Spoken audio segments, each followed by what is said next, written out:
గోషామహల్ నియోజకవర్గ ఎమ్మెల్యే రాజాసింగ్ రాజీనామా చేసేందుకు సిద్దమయ్యారు. తన నియోజకవర్గానికి ముఖ్యమంత్రి కేసీఆర్ వస్తానని, ఇప్పటి వరకు రాలేదని, అభివృద్ధిని పట్టించుకోనందునే తాను ఈ నిర్ణయానికి వచ్చానని అన్నారు.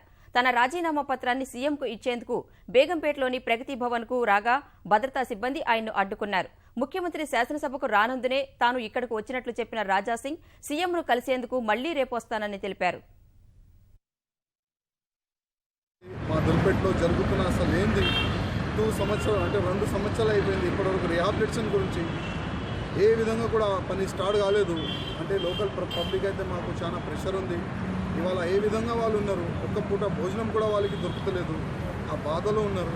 ముఖ్యమంత్రి గారు అన్నారు నేను దుర్పేటకి వస్తాను, కానీ ఇప్పటివరకు కూడా ముఖ్యమంత్రి గారు దుర్పేటకి రాలేదు. అందుకోసమే నేను ఇవాళ ముఖ్యమంత్రికి కలిసి నా రాజీనామా ఇయనికి క్యాంప్ ఆఫీస్ వచ్చిన, కానీ ముఖ్యమంత్రి గారు ఏదో కారణం వల్ల ఇక్కడ బిజీ ఉన్నారు.